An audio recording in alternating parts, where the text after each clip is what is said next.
society and the just government of the people.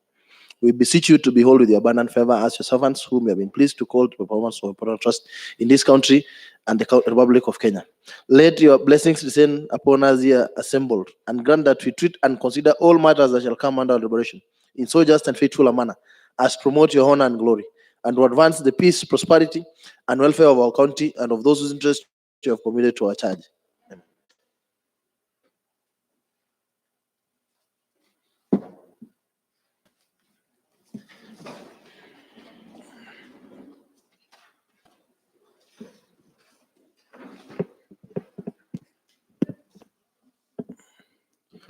Order, honorable members. Honorable Clerk, confirm we have quorum.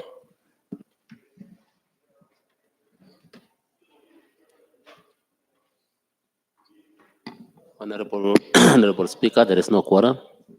Mr. Jinatam, to ring the bell for 10 minutes.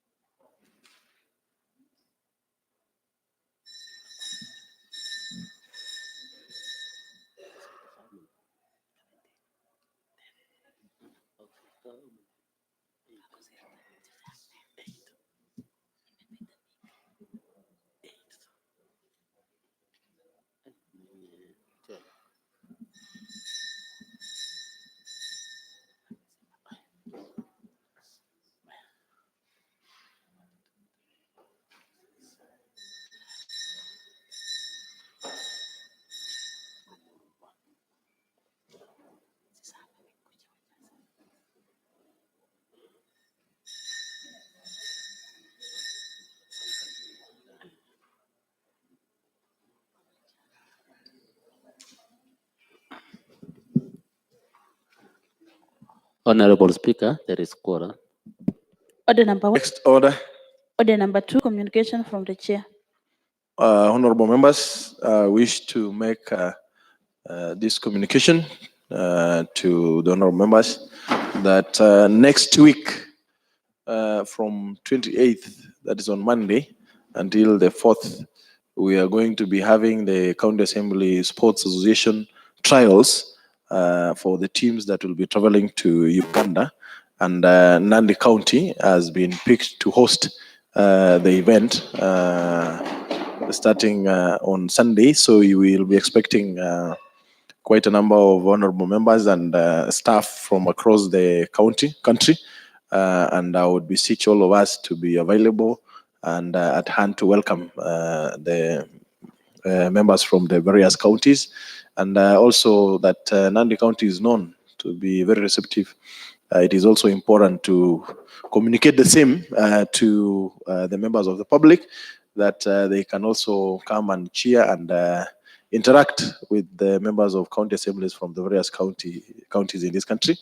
And of course, we want to appreciate the work of the Committee on Sports, Youth, and Social Welfare for the good job that they have done.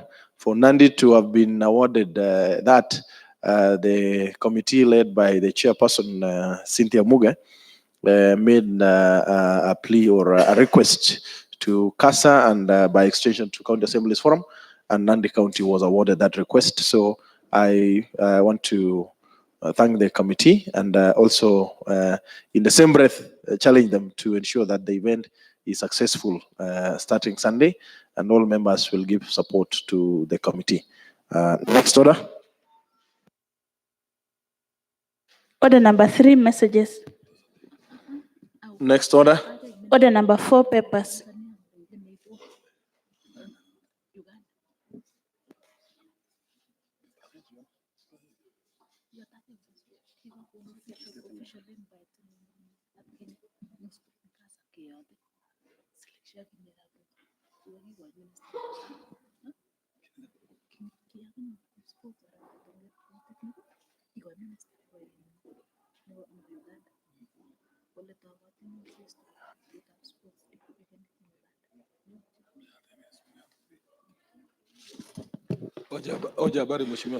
Honorable member for Kapsabet, what is it? Mheshimiwa Spika, nimesikia ukiongea kuhusu michezo. Ndio ningependa kuuliza hata sisi tujiandae kwa sababu Mheshimiwa Spika, hatujaelewa hii maneno vile inaenda. Ndio ningependa kupata habari kwako, wewe uko na habari kamili, utuambie tujiandae mapema ama iko namna gani? Mheshimiwa Spika, waziri wa huko alitualika tukiwa Eldoret, nasema lazima sisi tuende wote, lazima kaa ukijua. Honorable member for Kapsabet, like I've said, starting Monday, visitors or guests arriving from Sunday, these are trials, and after the trials, then the Kenya team will be selected. And of course, I'm sure, like if you indicated that there was an invitation from the minister from Uganda, that should be acted on by the relevant authorities. So that should not be a problem. And I'm sure the chairperson of the Committee on Sports, Honorable Cynthia, knows more than I know. Honorable member for Kapchumo, Leader Majority. Thank you, Mr. Speaker. I wish to table a selection committee report on the review of committee membership.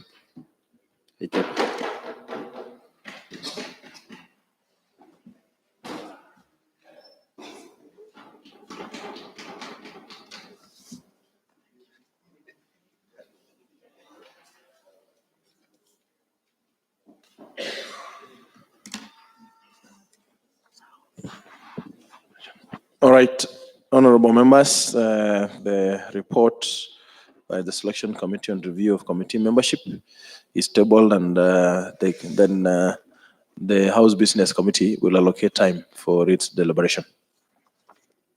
Next order. Order number 5, petitions. Next order. Order number 6, notices of motion. Leader Majority. Thank you, Mr. Speaker. I wish to give notice of motion for the adoption of the report on selection committee on review of committee settings. Next order. Order number 7, statements.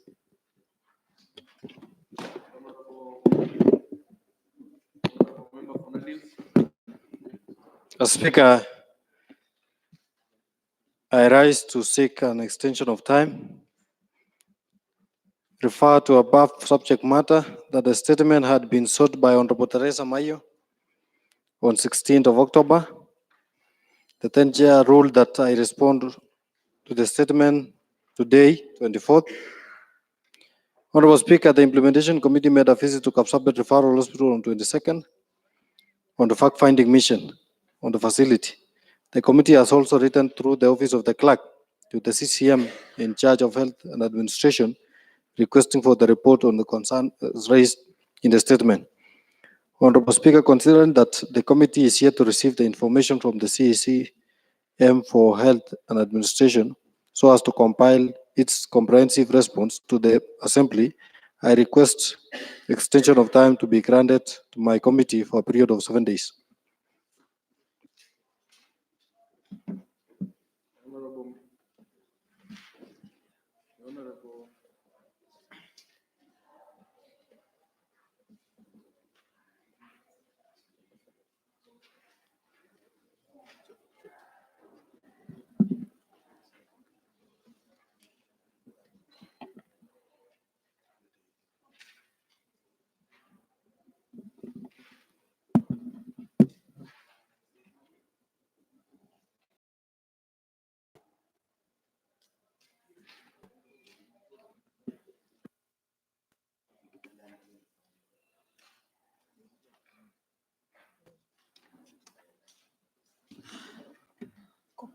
Copy of the same.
Honorable Member for Nandils, the statement that you are seeking extension was sought by who? Honorable Teresa Mayo. Honorable Teresa Mayo, you had the request for extension. Thing as residents of Nandi County to have their breasts checked during this month of October, being International Breast Cancer Month.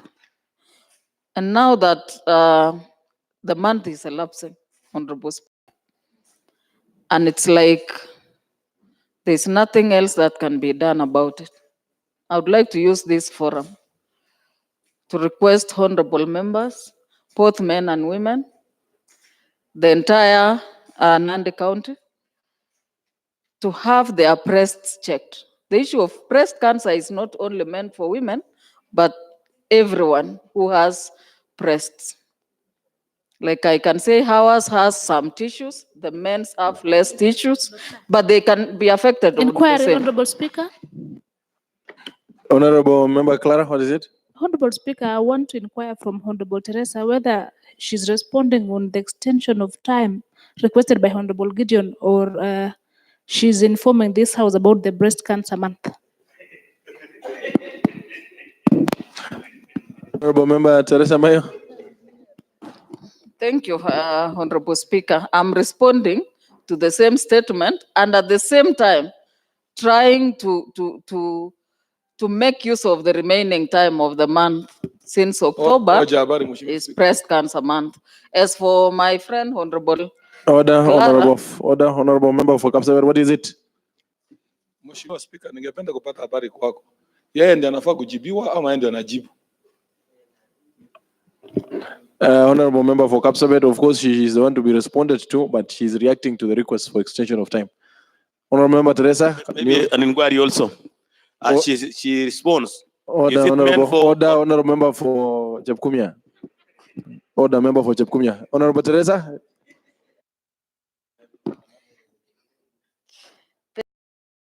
yesterday said nasisimuka ovyo ovyo.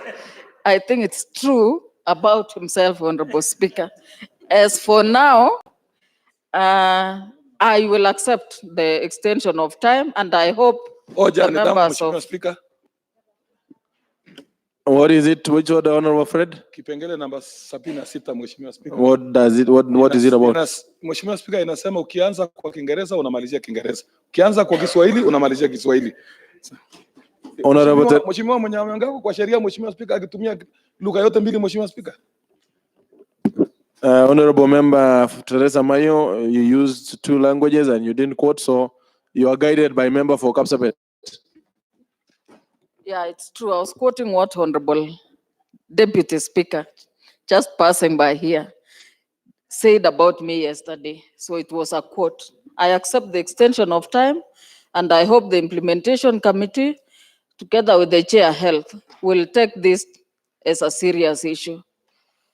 Thank you.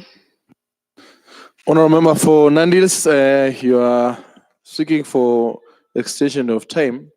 As much as the member Teresa has indicated, it was meant to inform sharing of information with the members of the public during this Cancer Awareness Month. But we want to believe that the committee is not in any way negating that interest by seeking extension of time. There must be enough reason to that. And so the request for extension of time is granted so you will respond to that statement next week, same day, same time. Most obliged. Next order. Order number 8, motion. Honorable Member, Leader Majority. Thank you, Mr. Speaker. On behalf of the members of the Committee on Appointments and pursuant to the provisions of Standing Order number 187, it is my pleasure and duty to present to the Assembly the report of the Committee on the Vetting of the County Public Service Board nominees.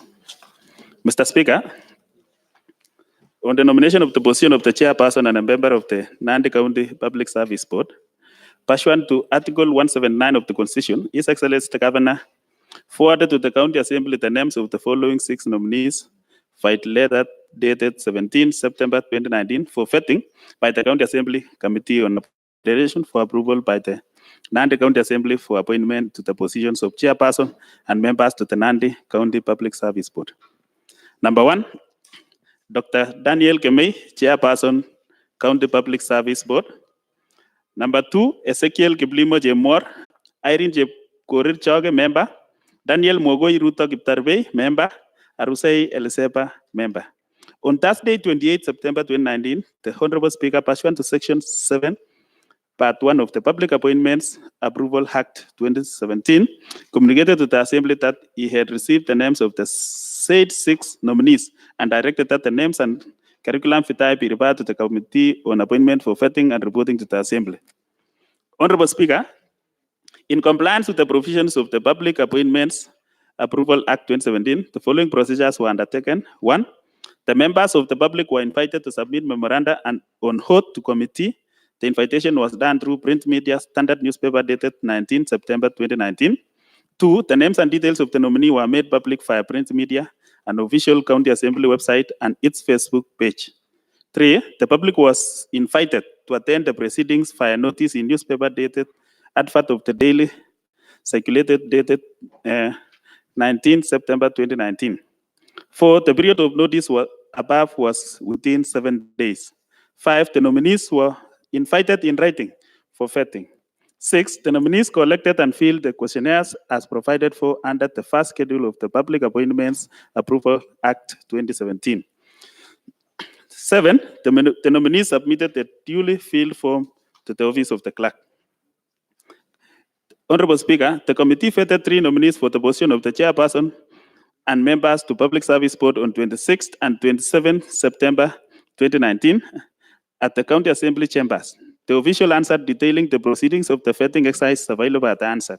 On behalf of the Committee on Appointments, I have the honor and pleasure to present the committee report on the nominees for the appointment as chairperson and members to the Public Service Board. May I take this opportunity to thank our honorable members for the Committee on Appointments and honorable members of this House because they also participated in the vetting. Mr. Speaker, committee findings on the vetting of the nominees to the position of chairperson and members of the Nandi County Public Service Board. Honorable Speaker, upon perusal of nominees' curriculum vitae, testimonials, and their responses to the vetting questions during oral interviews, the committee gathered the following information. 1, Dr. Daniel Kemei, nominee, chairperson, Nandi County Public Service Board. Mr. Daniel Kemei appeared to the committee on 26 September 2019. He was interviewed pursuant to the provisions of County Government Act 2012 and Public Appointments Approval Act 2017. The committee took note of the following. On academics, Dr. Kemei holds Doctor of Philosophy in Project Management and Information Systems from the University of Masters in Project Planning and Management, Bachelor's degree of Education Science from the Kenyatta University. He attended Kabianga High School, where he sat for KCSE and attained a mean grade of B-. On work and professional experience, he is a part-time lecturer at the University of Nairobi. He has worked with Kenya Airports Authority as a project manager, ICT, between 2012 and there is a missing. So he also worked as Higher Education Loans Board as a manager, information technology in 2003 to 2011. He worked with Kenya Electricity Generating Company, KenGen, as Chief ICT Officer from 2002 to 2003. He worked with Oserian Group of Companies as IT Systems Administrator between 1999 to 2002. He also worked with Symphony Group of Company, IAT, as IT as training consultant. On overall suitability, Mr. Speaker, for the position, the nominee exuded confidence throughout the interview. He also demonstrated capability to chair Nandi County Public Service Board. He proved to have good understanding of the functions of the County Public Service Board and the independence of the institution. The committee noted that the nominee has had great task of reclaiming public confidence in the board. His experience goal pressure, his academic qualification and rich experience in information technology, and having served in a number of state corporations, demonstrated his ability to employ his skills in service delivery in the position of the chairperson of the Public Service Board. The second nominee, Mr. Speaker, is Ezekiel Kiblimo Chemor, nominee for the position of member of County Public Service Board. He is also a resident of Nandi and a Kenyan by on academic qualifications. He is holder of Master of Education in Research from Nelson Mandela University of South Africa, 2016 to 2017. He holds bachelor's in early childhood and primary education from Moi University, 2008 to 2012. He acquired primary teacher's certificate from Osorio Teachers Training College, 2003 to 2005. He attended Nyang'ori Boys High School, 1998 to 2001, where he sat for national examination, and that is KCSE, and attained a mean grade of C+.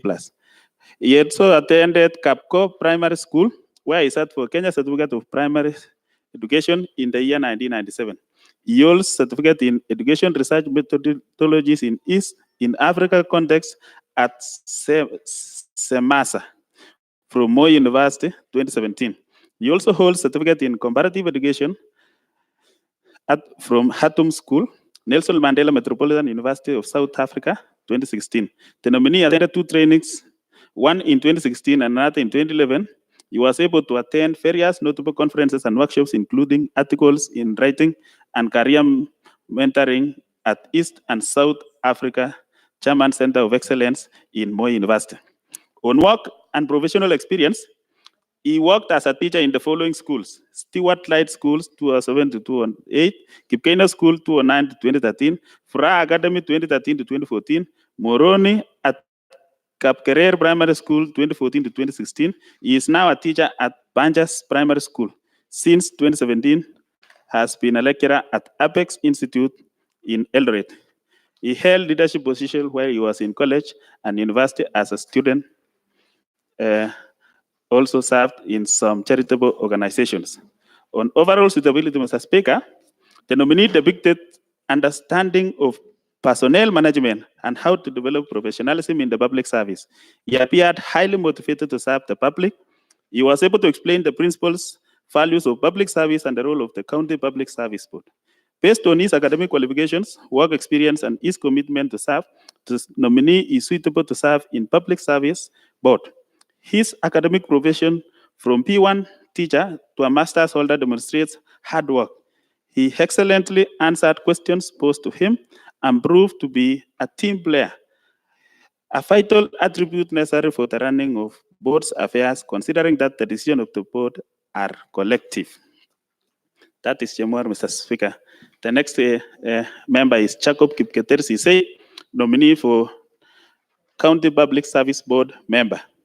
Mr. Jacob Sisei, Mr. Speaker, appeared before the committee on 26 September 2019 and was interviewed pursuant to provisions of the County Government Act and the Public Appointments Approval Act 2017. The committee took note of the following: that is a Kenyan citizen by birth.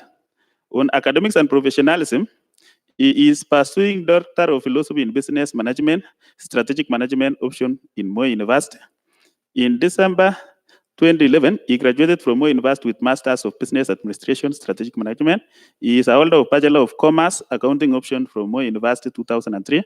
He attended Mother of Apostles Seminary, where he attained KCSE certificate in 1998 to 2001. He also attended Chepterit Primary School from 1988 to 1997. He sat for Kenya's Certificate of Primary School in 1997. Work and professional experience: he has served as Acting Secretary, Nandi County Public Service since 2017. From 2014 to 2017, he worked as a Chief Officer, Trade, Investment, and Industrial Development. 2012 to 2012, there is an error there, Mr. Speaker. He worked with Agricultural Finance Corporation. So that is from 2008 to 2012. He worked with Agricultural Finance Corporation. In March 2007, he worked as an invigilator at the Kenya Institute of Management. In September, June 2006, he worked in sales and marketing department at Kenya University Student Journalism Club. In May to August 2005, he worked as an accountant at St. Francis High School.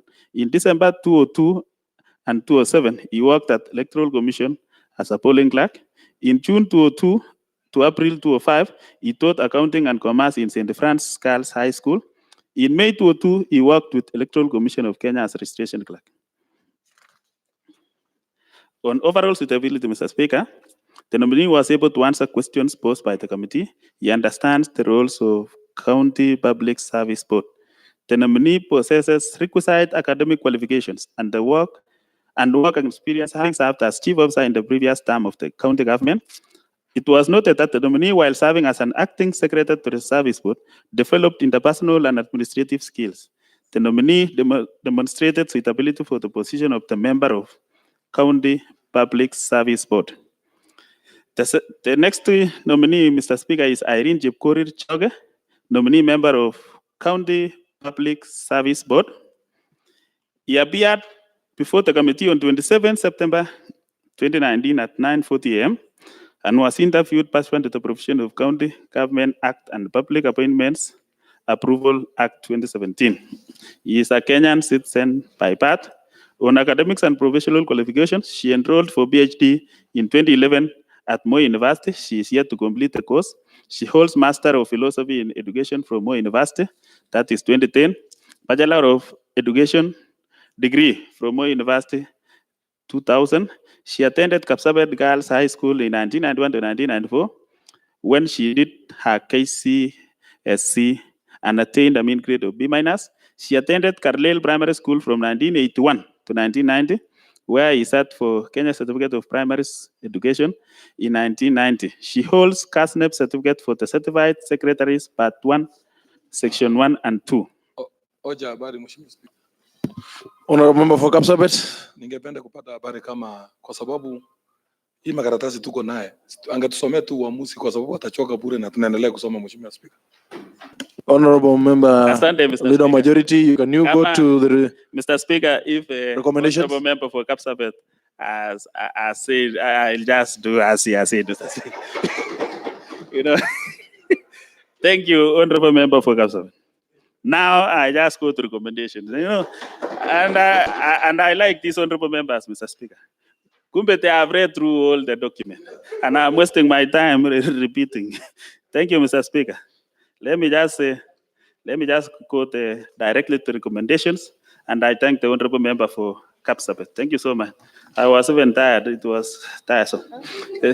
Mr. Speaker, thank you for trusting the committee. The committee, in regard to 7 of Public Appointments Act 2017, considered curriculum vitae nominees and having had their oral submissions during the vetting exercise at sitting held 26th and 27th September 2019, and having further considered the suitability and the integrity of the nominees, and pursuant to Section 9, Part 2 of Public Appointments Act 2017, and further pursuant to Section 58, Part 1 and 2 of the County Government Act, as well as Nandi County Assembly Standing Order number 187, Part 4, the committee recommends the approval of the following nominees for appointment to serve in the Public Service Board.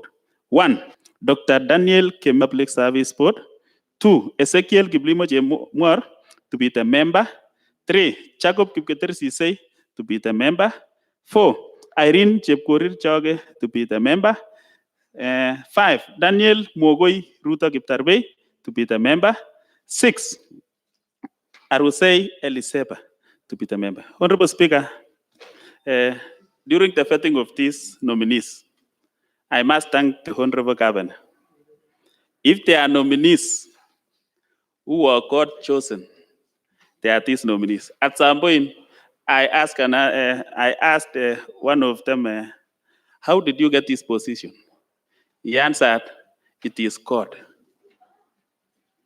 You know, you can imagine somebody who was hustled from P1 to diploma to degree and now PhD, Mr. Speaker. Most of these members, Mr. Speaker, come from very humble background. One of them, Mr. Speaker, I taught with him, is a disabled. And when I told him, one of the members asked, which plans do you have for the members who are disabled? He was wondering, oh, I didn't know I was representing the disabled group.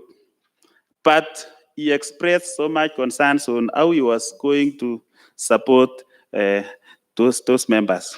So, Mr. Speaker, and I must thank the members of this House for all those who came in, especially during the vetting of these members of service board. We had most of our members who were inside here during the vetting. And they were able to see how they were even capable of answering questions. I don't know if they revised, but they were conversant about the role of Nandi County Public Service Board. Everything. I must appreciate the governor. One, because also we have women. We have women, Irene Choge. Honorable members, you remember Irene Choge? We vetted Irene Choge here. She was supposed to be the member of public service of our assembly. But because of a missing document, she was rejected. And she did not give up. She went ahead again, applied to the other side of our government. And I must thank God for using our governor to nominate Irene Choge. Mr. Speaker, also, we have Arusei Eliseba. I know the honorable member Terry is now happy. If there was no gender here, you would realize Terry would be doing what Sang was saying yesterday. But we are proud. I remember when Eliseba Arusei was vetted, most of our female MCAs were here in solidarity. When I asked them, why are you here? They said, we are in solidarity of our fellow woman. A very substantive woman. She has been principal. She has been awarded as the best teacher of the year in Wasingishu. Wherever she has worked, remember this is also stopped the strike. When there was strike of nurses, immediately we came in after election.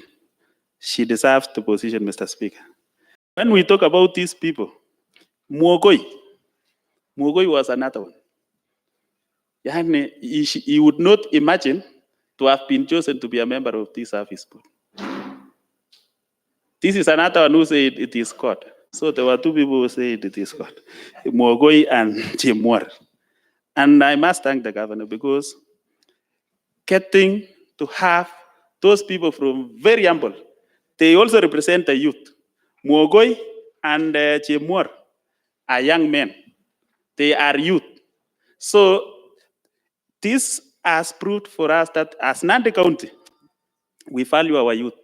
You heard recently our youth all over the country were complaining that the aged people are the ones who are given the appointments in the government. But for our county, I must appreciate because it is favoring everybody across the board, right from the youth to the women. And also we cannot leave our elders because they are here to advise us. Otherwise, thank you, Mr. Speaker. I kindly ask Honorable Cynthia, Honorable Gideon Koech to second. Honorable Koech. Thank you, Mr. Speaker. I rise to second the motion. Report on Committee on Appointments on vetting of county public service board members. Mr. Speaker, I just want to pick from where the leader of majority left, that we thank His Excellency the Governor. If there are nominees, you know, we have been having those, sometimes they are a bit obvious. You would look at someone and say, no, that was obvious. You could get to be the CC, the CEO. But Mr. Speaker, if you go look at this list, apart from around 2, the rest are new faces in this county. Nandi County Public Service Board need fresh breath, needs fresh blood, Mr. Speaker. The image of Nandi County's Public Service Board to the people of Nandi County, as it stands, is not that good. With the presence of these members if approved by this House, of which is my prayer, that we wholesomely approve the nomination of these nominees, will give us Hoja habari, Mheshimiwa Spika. Honorable member for Kapsabet, what is it? Mheshimiwa Spika, ningependa kupata habari kwa kamati, wale waliochunguza hawa wafanyakazi wetu, Mheshimiwa Spika, kwa sababu mpaka sasa kuna makosa nimepata, Mheshimiwa Spika. Ukiangalia karatasi ya Mwagoi, tulikuwa tumemwambia aende kotini, Mheshimiwa Spika. Information. Atuambie, Mheshimiwa Information. Spika, Order member for Nandis, allow the Information. member for Kapsabet to conclude. Mheshimiwa, Order. Honorable member for Kapsabet. Mheshimiwa Spika, si ati nikiongea hapa nimekata, kwa sababu mimi ni mtu ya kufuata sheria, Mheshimiwa Spika. Clarification, Honorable Speaker. information, Honorable Speaker. Order, honorable members. I Information. have not order, honorable members. Order. It's on the I same have issue. I have not had the honorable member for Kapsabet conclude a statement. Mr. Speaker, it is not right to He is have seeking, he incomplete is seeking it. the statement. Order, honorable member for Nandils. Order. Honorable, there is nothing we are Order, discussing. member Honorable for Speaker. The Nandis. motion is not yet second. Order, member What for is it? Nandils. Order, member for Nandils. Order, member for Nandils. Honorable member for Kapsabet, you Mheshimiwa conclude Spika, your information. nimesimama kuomba habari kabla haijaidhinishwa, Mheshimiwa Spika. Na mheshimiwa mwenye ameongea, Mheshimiwa Spika, kipengele inaruhusu hoja habari hata ukianza ukimaliza.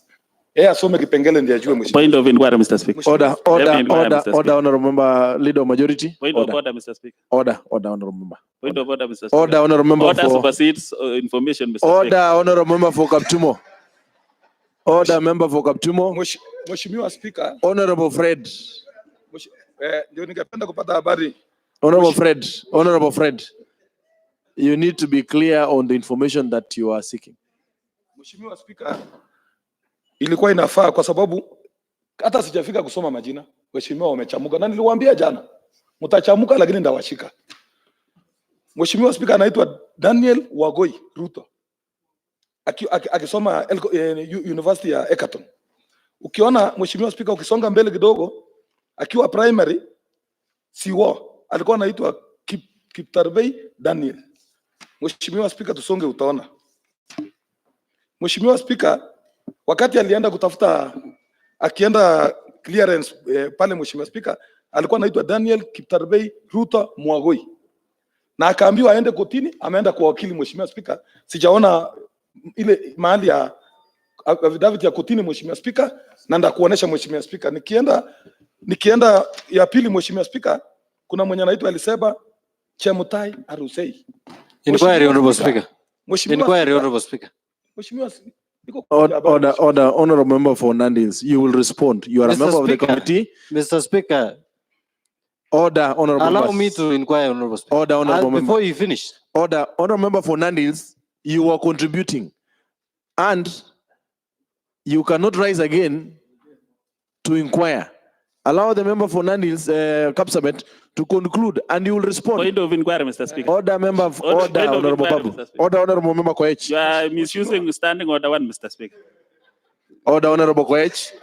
Honorable Koech, you are clearly out of order, and as a leader of majority, you need to be advised accordingly.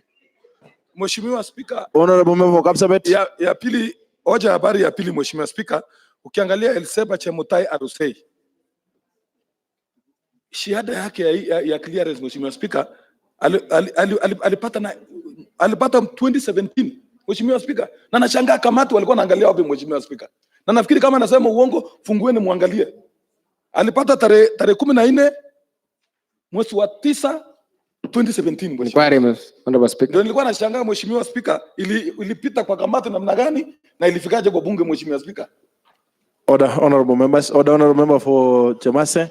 Honorable Gideon Koech, being a member of that committee, as you continue, as you are making your comments on seconding the motion, are you able to respond to that? Mr. Speaker, first of all, Mr. Speaker, I have an issue with the fact that Honorable Fred is raising an inquiry midway before even the. In fact, this report is not yet seconded. How can he peruse through the report? So I cannot respond to that, Honorable Speaker. And when he will be contributed. Order, honorable members. Order. Honorable member for Nandils. It is unparliamentary for a member to say he is not going to respond and member for Nandils, you know, you cannot accuse the member for Kapsabet having not read. The report was tabled and the notice was given. So you can be sure he has gone through the report. So remember for Nandils, if you have a response, you respond. If you don't, the mover of the motion will respond.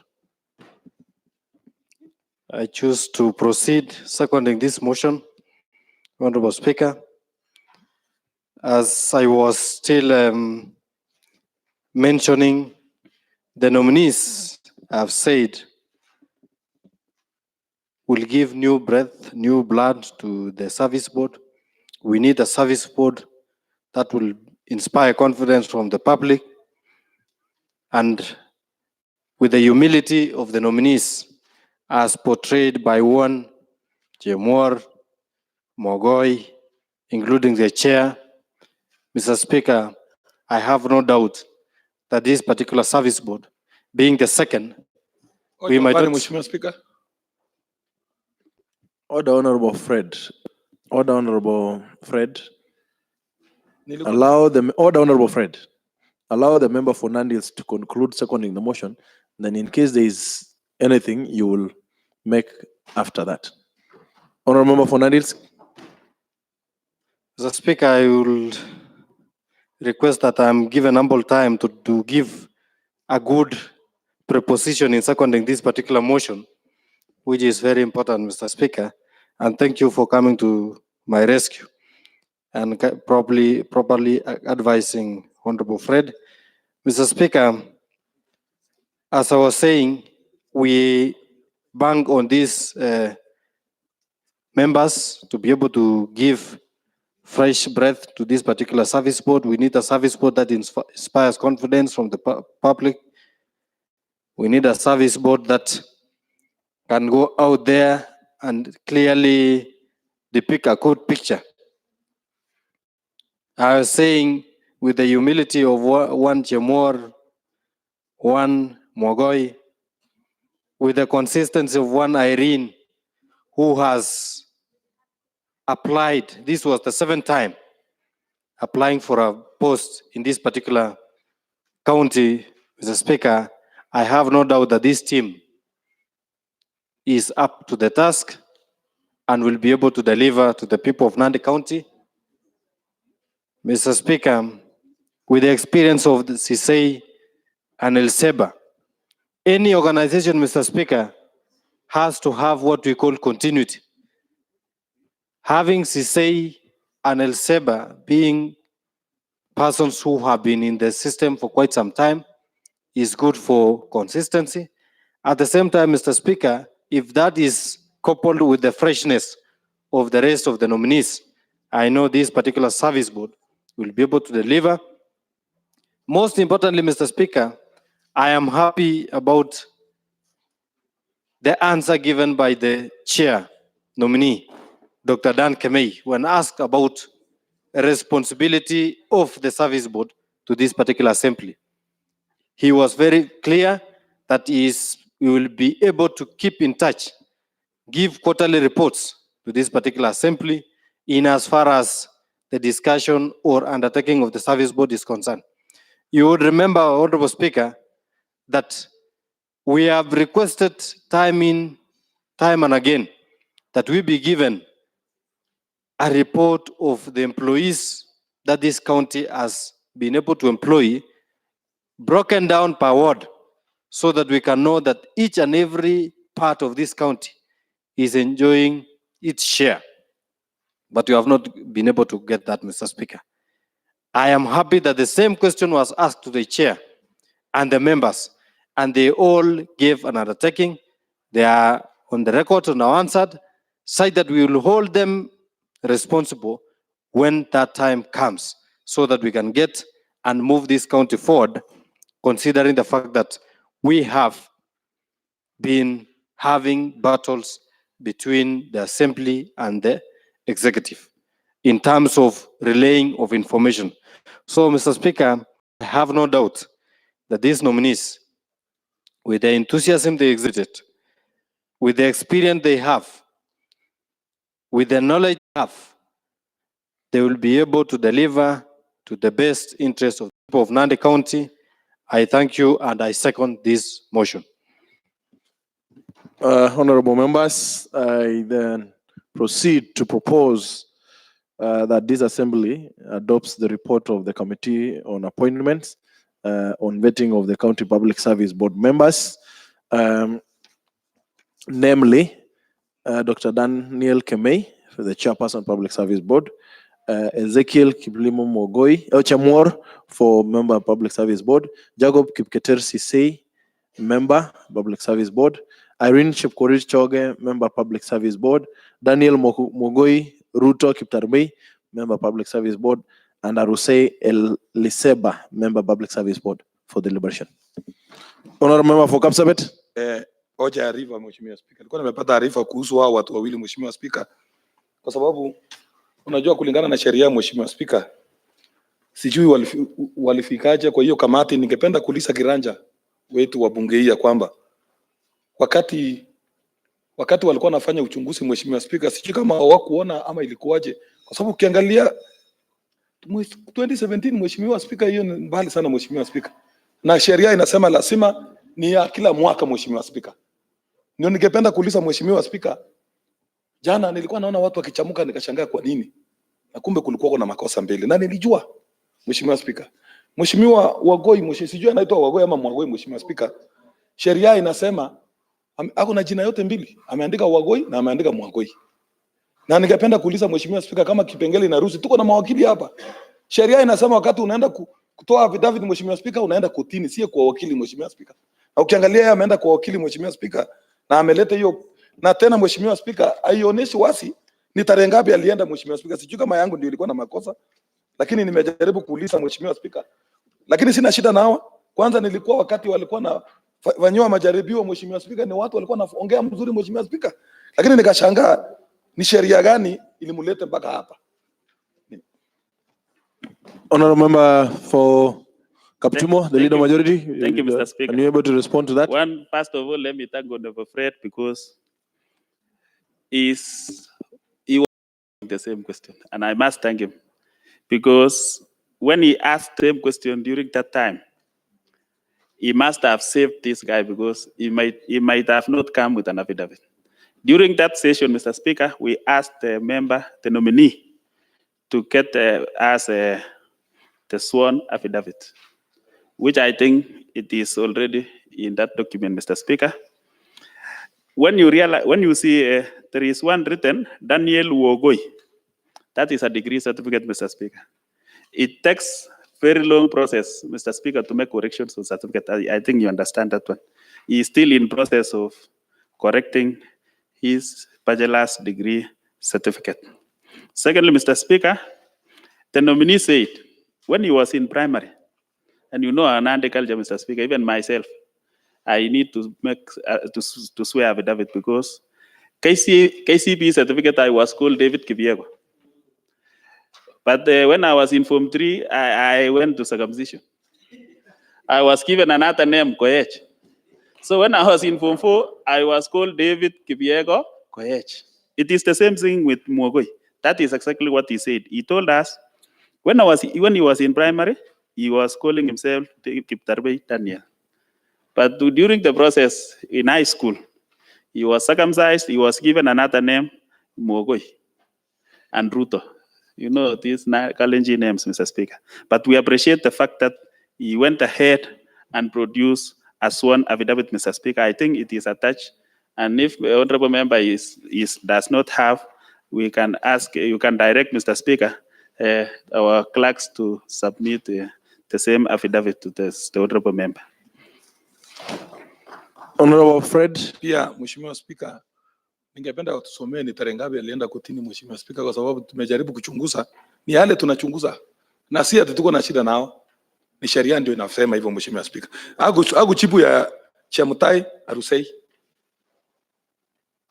Honorable Member, Leader of Majority, are you able to respond on the question about Arusei? I have not heard about. Maybe I can give our honorable member, Honorable Gideon. Order, Honorable Member. Oh, sorry, Mr. Speaker. Tumo. The Honorable Member for Kapsabet. Order member for Kapsabet. What was your question about? What was the inquiry about Arusei? So that the honorable member for Kaptumo, as a leader of majority, you need to be very keen. Mheshimiwa Spika, ile maswali nilikuwa nauliza Mheshimiwa Spika habari ni kuhusu habari ya polisi ya Mheshimiwa Rusei. Alipata tarehe 14 mwezi wa 9 mwaka 2017. Kwa sababu sasa tuko na mwaka 2019. Inamaanisha imeisha. Ndio nilikuwa nauliza ilipitaje mpaka ikafika hapa. Kwa sababu kwa sheria Mheshimiwa Spika inasema kila mwaka ndio unapata hiyo certificate Mheshimiwa Spika. Na nafikiri Mheshimiwa Spika ungetusomea uone clearance certificate Mheshimiwa Spika kwa kiluka ya kimombo. Utusomee ni ya mwaka gani kama ni uongo Mheshimiwa Spika. Clarification, Honorable Speaker. Order, honorable member for Chamaze. Are you a member of the committee? Of course not. Honorable member for Nandi, are you able to respond to that? Mr. Speaker, I think my information is, best of my knowledge, the Honorable Frederick Kemboi is asking an obvious thing. He has seen the document. So it's upon him to make a conclusion judging on the statements and the documents of one Elseba, rather than asking what happened, how did the committee, we have scrutinized all the documents and given a report. So it's upon you to agree with the report or not. Honorable Speaker. Honorable, order, honorable member for Kapsabet. Member for Nandi Hills. The honorable member has asked a valid question, not only on the document, but on how the committee arrived at that. An honorable member for Nandi Hills, it is in record yesterday that this committee, some of the documents were not available when the deliberation was ongoing. So the assumption then would have been that possibly there is another certificate that informed the deliberation of the committee. So remember for Nandi Hills, you know how to respond to that rightly. Mr. Speaker, I am now properly guided. All these things, we had a look at it, Honorable Speaker. And the said documents we had requested through the office of the clerk. Unless you can give direction to the office of the clerk to make sure that the same is availed to this particular house.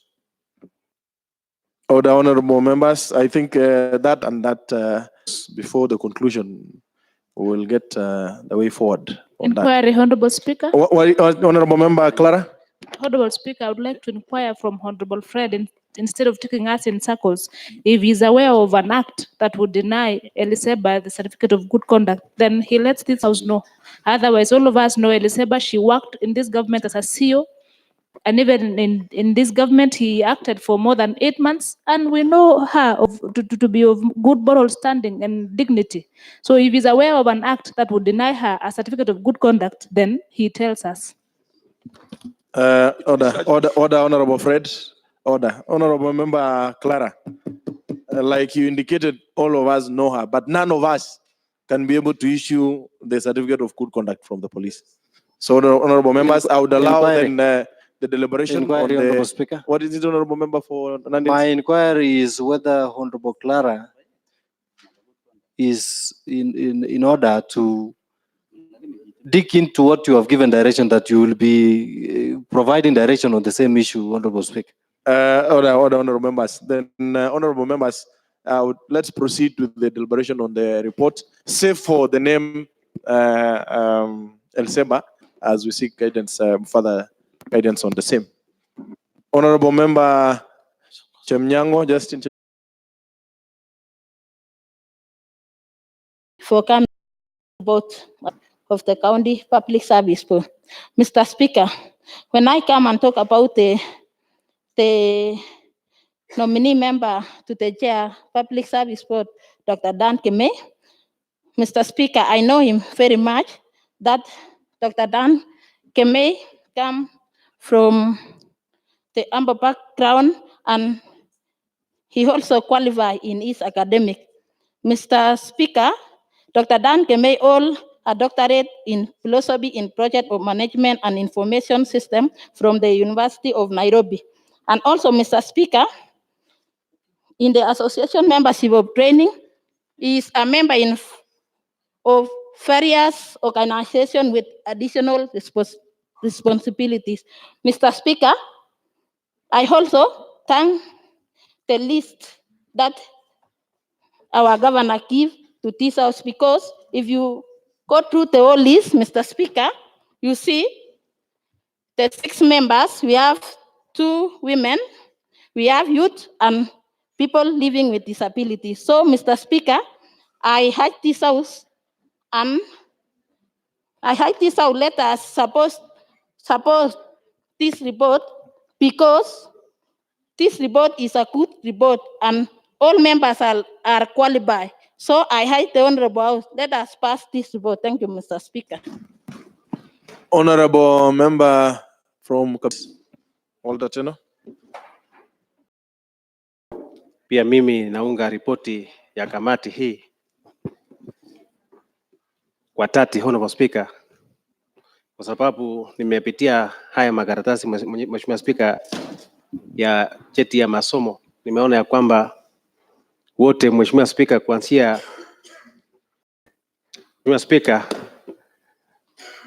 wanafaa kwa hiyo nafasi, Mheshimiwa Speaker. So bila kupoteza wakati, Mheshimiwa Speaker, naomba bunge hili, Mheshimiwa Speaker, kwa sababu tuko na kazi mingi, tupitishe kwa muda mfupi watu waanze kazi, Mheshimiwa Speaker, wasaidie kazi hapa Nandi, ili tuhakikishe kwamba kazi ya wafanyakazi hapa Nandi yafanyika kwa njia inayostahili, Mheshimiwa Speaker.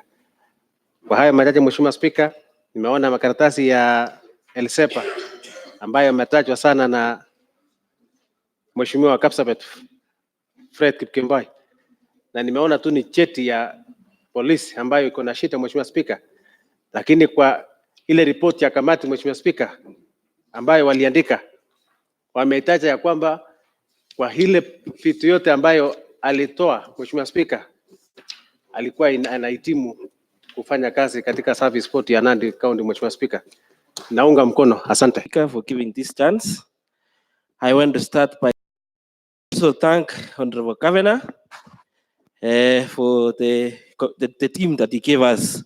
I also believe that all the members that you were given, just all of them, if you can read through their CV, they are academically qualified.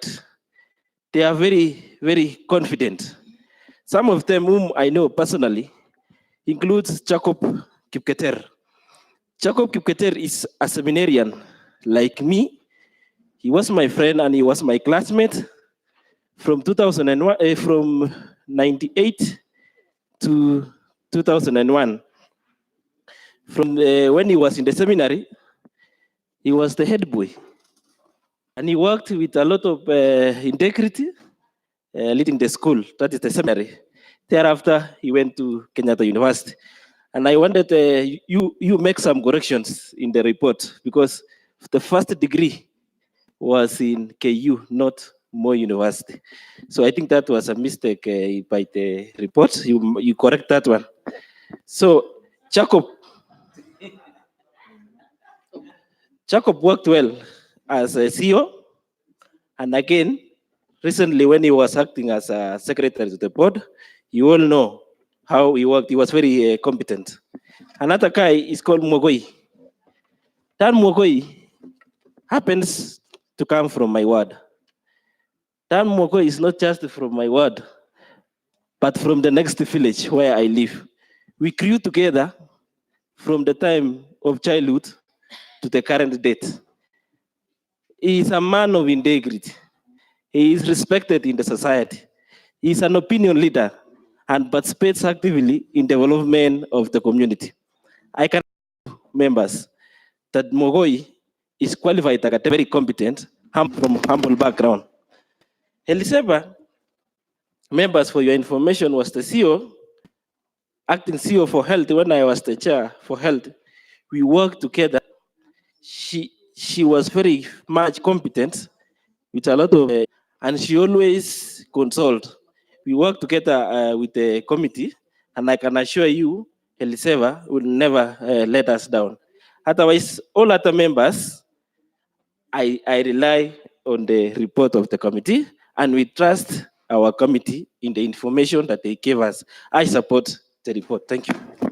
Honorable Member Elfas.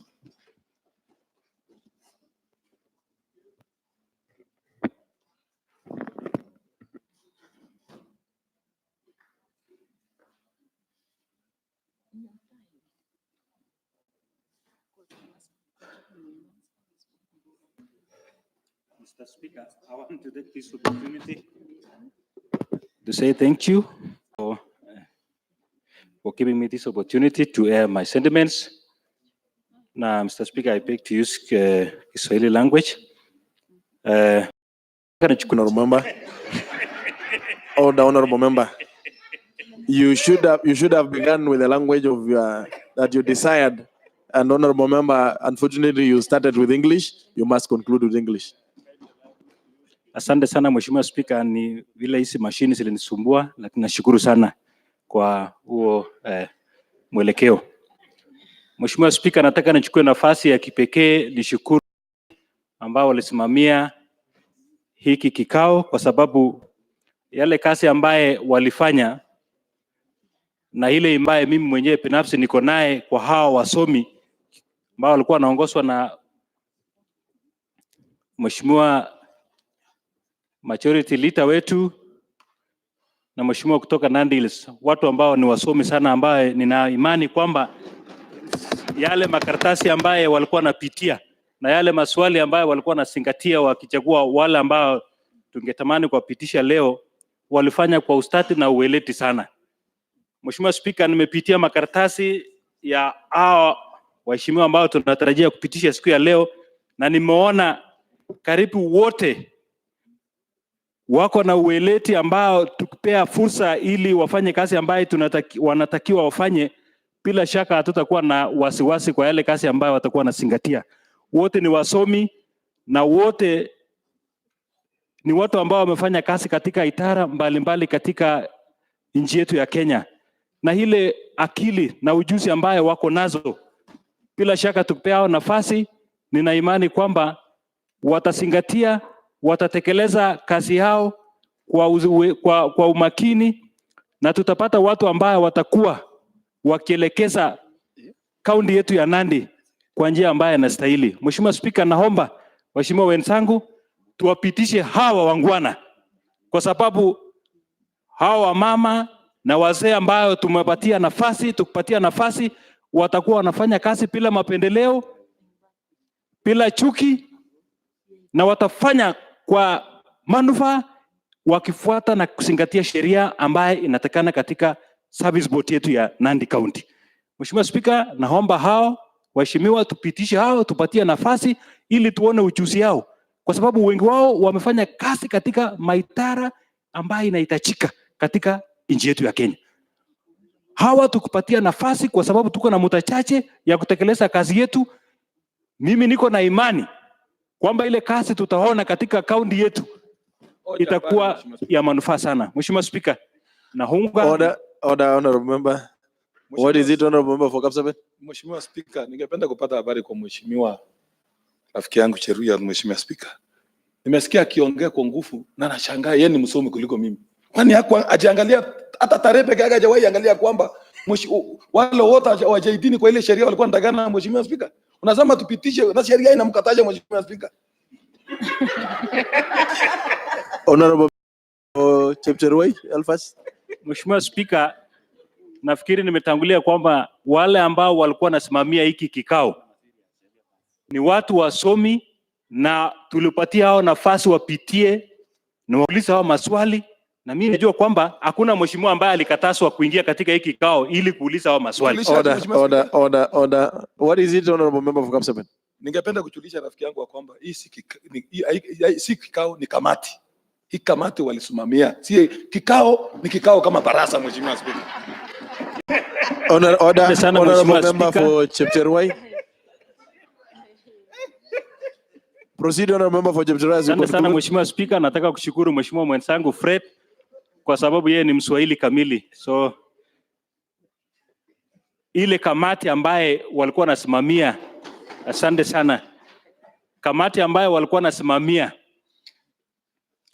kuuliza maswali na kupekua makaratasi masomo yao, nina imani kwamba walipitia kwa uweleti na kwa ustati na walikakua kila karatasi ambaye ilikuwa inahitajika. Na nina imani kwamba Mheshimiwa Spika, naomba hawa waheshimiwa tuwapitishe hao, kwa sababu hakuna lililokuwa na tosari, linalokosa tosari katika kila binadamu. Na kama kwa namna moja ama ingine kuna makaratasi ambaye yalichapishwa kimakosa, nafikiri tuko na wale ambao wataangalia na watarekebisha. Kilicho muhimu ni kwamba tupatie hao fursa na nafasi ili watekeleze majukumu yao, kwa sababu tumesikia hata yule ambaye alikuwa anasimamia amesema, wengi walikuwa wanasema ili ni fursa ambayo ni la kipekee kutoka kwa Mwenyezi Mungu, na nina imani kwamba wako na ile wa Kiingereza wanaitanga passion.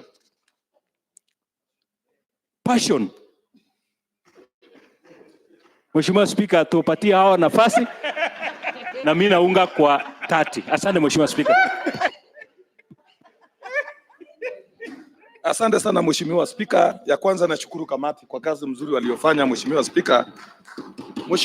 Mheshimiwa Spika, nimekuja hapa nimegundua kwamba kumbe kusoma sio kujua Mheshimiwa Spika. Hiyo kamati walisimamia hiyo kazi Mheshimiwa Spika, walisoma lakini hawajui mambo ya sheria Mheshimiwa Spika. Kwa sababu gani?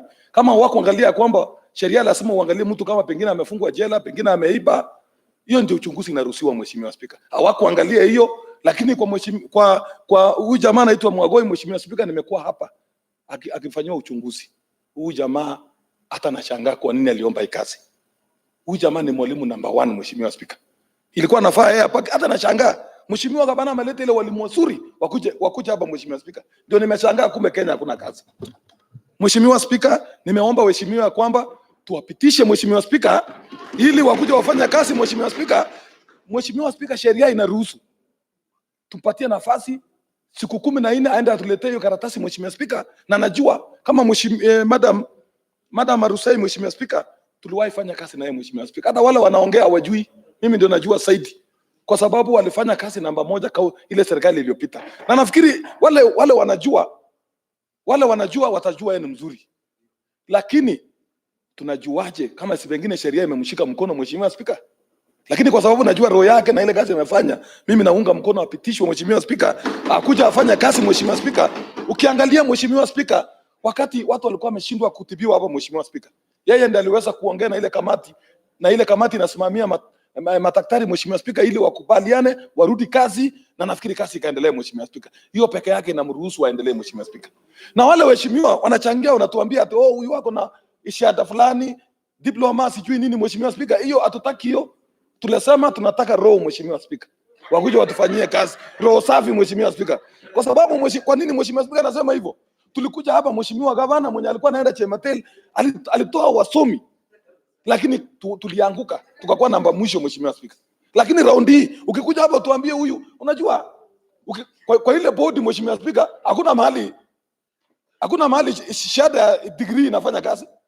Unasoma tu makaratasi, unaangalia ilienda namna gani, na anapelekwa pale na anaandikiwa karatasi Mheshimiwa Spika. Hiyo yote Mheshimiwa Spika, msituletee hapa makaratasi ya inafanya kazi Mheshimiwa Spika. Hata kaunti ya Nandi sasa tuko na wasomi ya kutosha. Tuko na mawakili, tuko na wasomi, tuko na walimu hapa, tuko na maengineers hapa, lakini tuko na shida Mheshimiwa Spika. Ukiangalia sasa Mheshimiwa Spika, ujenzi wa shule ya chekechea Mheshimiwa Spika. Information. What is it, Honorable? What would you want to inform Honorable Teresa Mayo? I would like to inform this House, and more Proceed. so Honorable Fred, that we cannot generalize and say that the papers do not work, Honorable Speaker. When this county are spending so for that, then it's like we are telling the people that school is useless. Honorable Speaker, there are people who do what pertains to their papers. It's not everyone that will just wake up today, not even stepping into a classroom and doing wonders. Honorable Speaker, it should be very clear that school is very important. People should take their children to school. Skills are acquired from school and should be used to serve the country, Honorable Speaker. Thank you. Honorable Member for Kapsabet. Mheshimiwa Spika, wacha nishukuru Mheshimiwa Teresa Maya, Mheshimiwa Spika, kwa sababu hana habari ya kwamba alikuwa mwalimu akaacha kazi akarudi hapa. Ya pili, Mheshimiwa Spika, tangu akue mheshimiwa bunge hii, Mheshimiwa Spika, hajawahi ulizwa karatasi hata siku moja. Mheshimiwa Spika, hapa ni bunge. Hapa hahitaji makaratasi. Wewe hujawahi ulizwa hata karatasi. Tunasemanga tu mimi nimesoma, lakini hujawahi ulizwa. Na nikamwambie pia sisi tulikuwa na wasomi, Mheshimiwa Spika, na hawakufanya kazi wakati ile. Ndio kuona wale waheshimiwa wengi walifukuzwa nyumbani, Mheshimiwa Spika. Ndio nikapenda kuambie hata kama huyu amesawa sawa, lakini kama hana roho ya kufanya kazi, Mheshimiwa Spika, itakuwa ni hasara. Lakini nimetacha wale najua, wanajua roho yao na wale wanajua. Mimi hata niliuliza Mwagoi, nilimuuliza maswali hapa, mpaka nikamuuliza Mwagoi, mbona unaomba hii kazi? Na wewe ni mtu ungekuwa unasaidia wengi kwa ile akili yake uko nayo. Hakuna, tulimuuliza maswali yote na akajibu yote, hakuanguka hata moja. Na nikasema huyu nitapitisha, hata kama hana chochote nitapitisha, kwa sababu kwanza hako na akili yake, Mheshimiwa Spika. Na hakuna siku utaniambia ati wewe uko na shahada ya degree na una akili ile ulizaliwa nayo, utaanguka mitihani, Mheshimiwa Spika. Hiyo ndio maana unaona watu wanakuja kuulizwa maswali. Wacha niulize, wale walikuwa wanataka hiyo kazi walikuwa na shahada ya degree wengi, lakini saa ile mlikuwa mnahoji hawa, mlihoji kwa mdomo, mlienda kwa darasa, hamkuandika chochote, Mheshimiwa Spika. Sasa hawa wanatuambia kwamba vikini ilifanyika hivi. Kama mngepeleka kwa darasa ndio mjue anaanguka mitihani, lakini mlimuuliza maswali. Ule mtu hata pengine huyu ukiangalia wakati alikuwa primary alianguka. Ujulishaje, Mheshimiwa Spika? Honorable Member for Kabiet. Mheshimiwa Spika, nataka nijulishe Mheshimiwa Fred kwamba asitanganye watu ya kwamba wasiende shule. Kwa sababu Mheshimiwa Spika, tukiona haya makaratasi, Mheshimiwa Spika, walisema wanahitaji mtu mwenye ako na elimu kiwango cha degree, Mheshimiwa Spika. Hawakusema certificate ama certificate yake ya automotive, walisema degree, Mheshimiwa Spika. Asante sana. Asante sana, Mheshimiwa. Point of information, Mr. Speaker.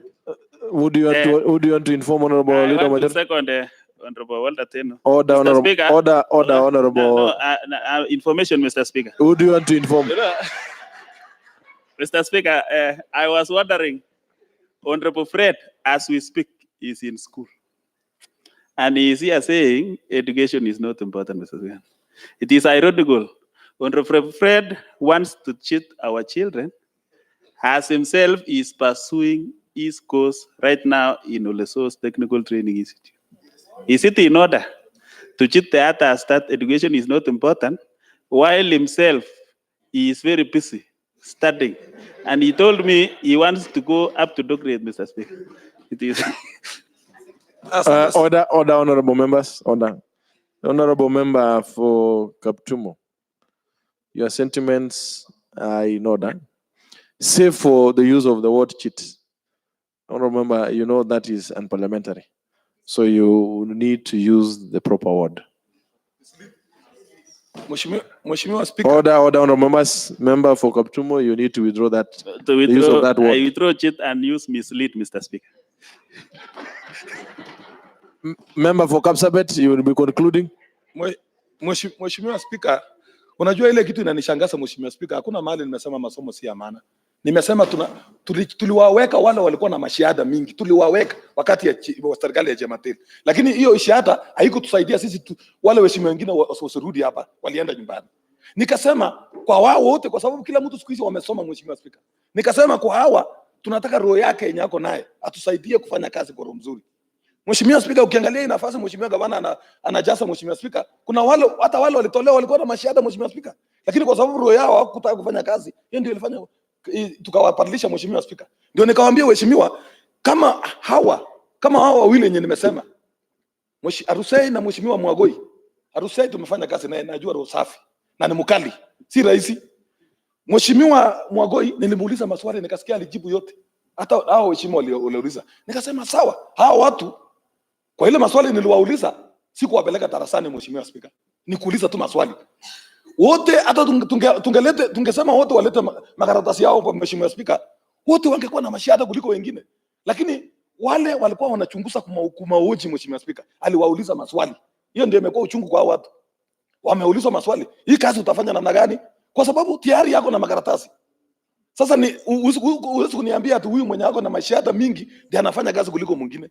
Ndio nikawaambia tuachague wale tuwaombe wakuche na roho safi, wafanya kazi na tuende mbele. Mheshimiwa Spika. Mheshimiwa Spika, wakati hiyo ingine iliyopita, Mheshimiwa Spika, kuna hata mmoja alikuwa anafanya kwa hiyo bodi, aliandika watu yao ya familia, Mheshimiwa Spika, 5 madrivers 5, Mheshimiwa Spika. Sasa na wao wote walikuwa na mashahada, Mheshimiwa Spika. Kwa nini kama mtu wako na shahada si mkora? Wote wanaweza haribu, Mheshimiwa Spika. Ndio ningesema nimefurahia Mheshimiwa Madam Arusei, Mheshimiwa Spika, kwa sababu yeye wakati alikuwa anafanya kazi alikuwa mkali na anajua ataweza hiyo bodi, Mheshimiwa Spika. Wacha niambie waheshimiwa, mimi niliamua kwamba nitawapitisha, lakini nitawapatia siku 14 walete hiyo makaratasi. Yasipopatikana ndani, hiyo haitahitaji bunge, Mheshimiwa Spika, itahitaji kotini, Mheshimiwa Spika, ili walete karatasi, Mheshimiwa Spika. Lakini kama wataleta, Mheshimiwa Spika, ama pengine unajua kama jana nilikwambia kamati, Mheshimiwa Spika, pengine walileta maziwa kujaza mtungi, Mheshimiwa Spika, watu wakasahau kuangalia, Mheshimiwa Spika, na nikaambia rudisheni hiyo maziwa na tuende mbele, Mheshimiwa Spika. Honorable member for Chamasia. Asante Mheshimiwa Spika, kama wenzangu nimesimama kuunga mkono ripoti hii ya kamati ambao wameleta kwa ajili ya mazungumzo hapa bungeni. Mheshimiwa Spika, naunga mkono kwa sababu hawa ambao wameteuliwa wamehitimu katika masomo. Kiangalia kiranja kama mwenyekiti ambaye amependekezwa, Daktari Dan Kemei amefuzu juzi shahada ya pamoja na naibu wa rais kule Nairobi.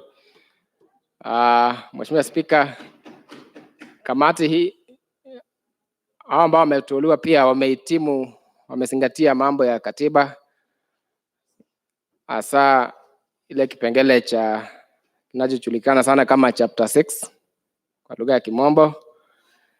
Pia masuala ya eneo na tabaka yamezingatiwa. Wengine wanatoka kitongoji chetu cha Mosop, wengine Tinderet, wengine Aldai na maeneo yote ya Nandi. Suala la umri, kuna vijana hapa ndani, na suala la jinsia pia limezingatiwa. Kuna kina mama na wazee, na pia Mheshimiwa Spika, hali wale pia ambao wanaishi na ulemavu wamezingatiwa hapa. Kwa hayo yote mimi naunga mkono. Asante Mheshimiwa Spika. Honorable member Charles Jacob Mayo.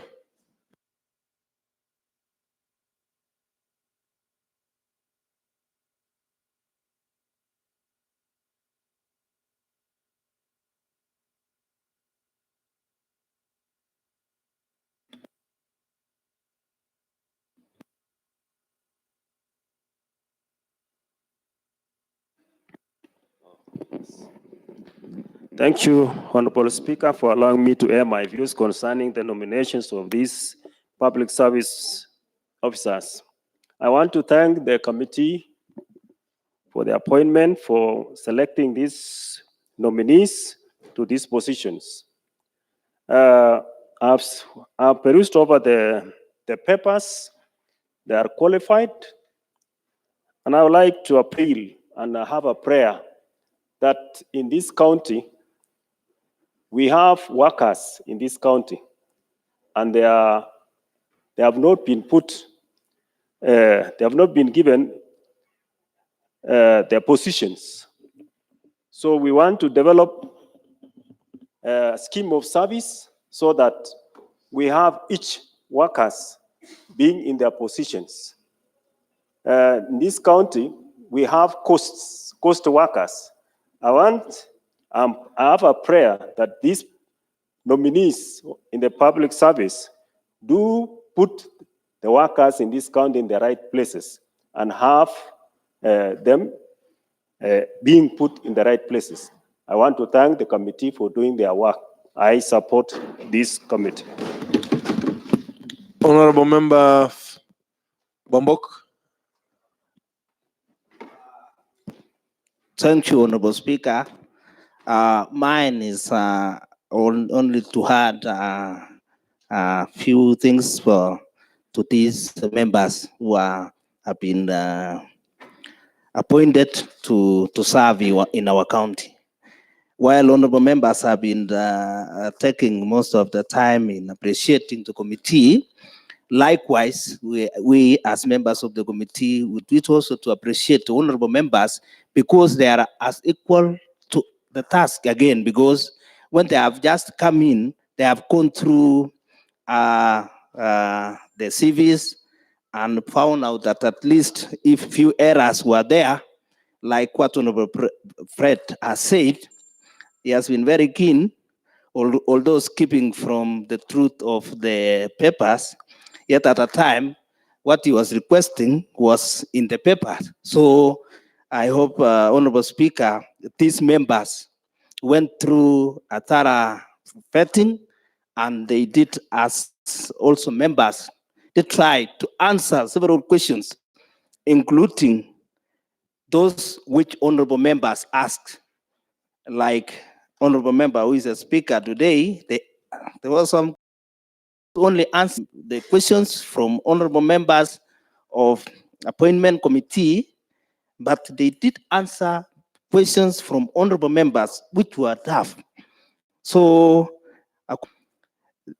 with the chairperson, Dr. Elkemei, Ezekiel Kiblimo Chemor, Jacob Kipketer Irene Chepkurul Choke, Daniel Mokoi Ruto, Kiptarbei, and Arusele Sepa really are able members of whom they are going to steer the department of the service board to a better height. They promised, and you also as honorable members who are doing the final decision to them will be in there within to ask them other questions which may arise. But now I request this house to approve this, and then in due course we'll have them serving. So I also support, Honorable Speaker. Thank you. Honorable Member Pius.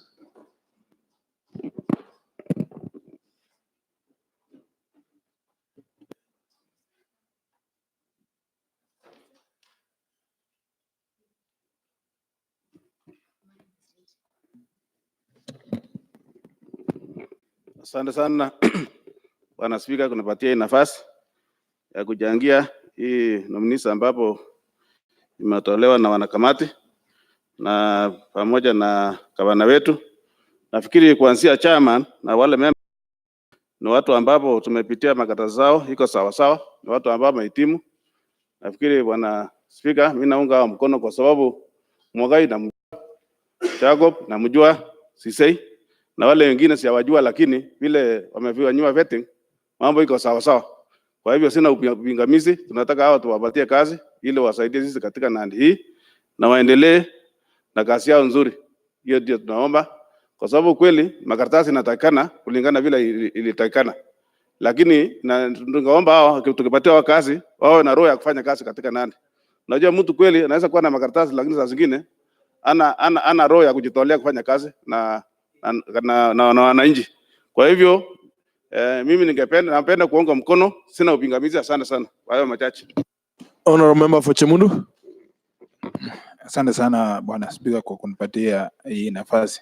Nataka pia mimi nichukue nafasi hii kuunga mkono wanakamati ambao walipatiwa hii kazi.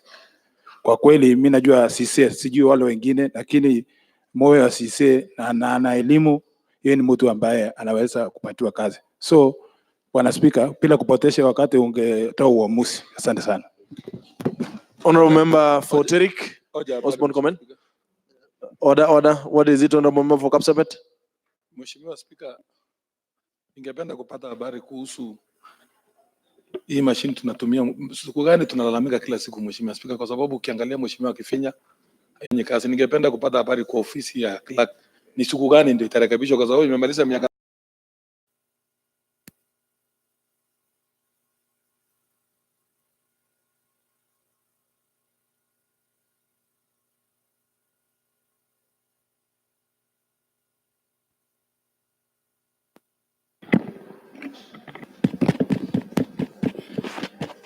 Thank you, honorable. Order, honorable members. I think the comment by the observation made by Honorable Member for Kapsabet should be noted by the clerk's office, and this should be addressed with finality on the issue of the technical hitches or that keep interfering members the technical component of our public address. Honorable Member for Terik.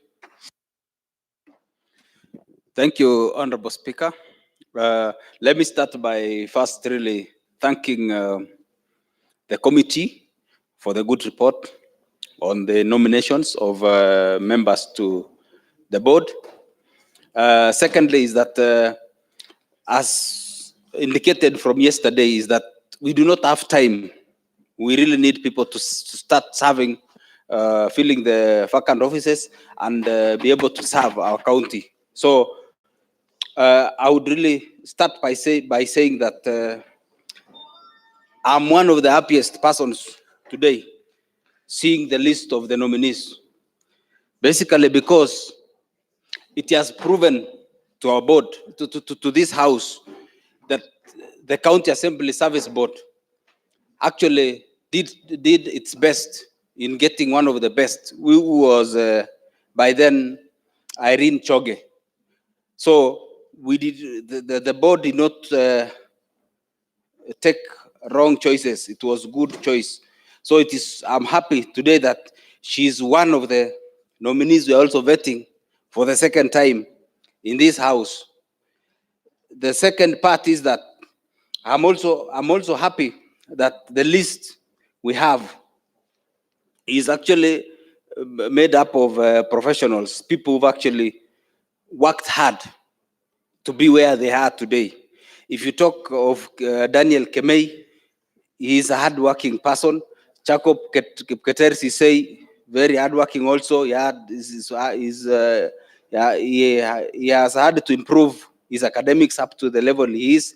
The same to Daniel Kiptarbei Mogoi, Elseba Chemutai Arusei, Irene Choge, and also my neighbor, who is Ezekiel Kiplimo Chemor.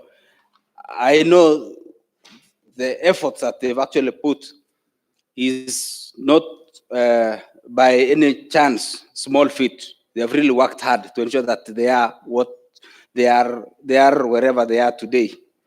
This has actually proven one of the saying of Napoleon Hill, that he said, there is one weakness in people for which there is no remedy. It is the universal weakness of lack of ambition. These people have shown that they're ambitious enough to serve our county. So, Hoja ni damu, Mheshimiwa Spika. Order, Honorable, what is it, Honorable Fred? Kipengele namba 102, Mheshimiwa Spika. Mheshimiwa Wanduri ameingia ndani bila kuheshimu bunge, Mheshimiwa Spika. Na kipengele ni wasi, Mheshimiwa Spika.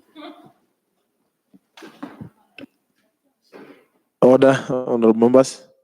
I'm sure the honorable speaker that did not catch his eye, and the Sergeant at Arms is at service. So the honorable member that will be allowed to pass, but the Sergeant at Arms and the chair will be keen next time. Proceed, honorable member. Thank you, Honorable Speaker. So I would really wish that this House adopts the report and gives okay, so that the same serve our county in terms of service delivery. My only caution is only one, that let the body work professionally, and the interference from the executive should not be there, so that we are able to get the number of staff that are adequate enough to serve this county, and the remaining be put into development that will develop our county. Thank you. I support. Honorable member for Kosrai. Thank you, Honorable Speaker, for also giving me this opportunity. to also stand and support the appointees. I want also to thank the committee for having done a good work. Three of these nominees, Honorable Speaker, are known to me. That is Sisei, Irene Choge, and El Seba. And I know there are people who have worked hard to reach where they are, and they deserve these positions. As our majority has put it, that these are nominees which were God chosen. I want also to thank our governor for appointing these nominees. Lastly, Honorable Speaker, I want to concur with Honorable Fred, the member for Kapsabet. I want to believe that our nominee, Mrs. Irene Choge, the other time was knocked out because of a small hinge, which is actually almost the same as the one for El Seba, Arsay. So for this house to be fair, I would like to thank the honorable members for joining me, because I was the only one bleeding to give the chance to Irene Choge, but it seems the whole house refused and said that she be knocked out because of that technicality. But I want to second the honorable member for Kapsabet that El Seba be given a place of which I know she will be able to produce the same abstract, honorable speaker. And we know very well the way she has served this county as a CEO, and we appreciate her work. Otherwise, I stand to support Honorable Speaker. Thank you, Honorable Speaker. Thank you. Honorable Order. What is it, Honorable Teresa Maya? To also make my contribution. Proceed. Thank you. First and foremost, I would like to thank the committee.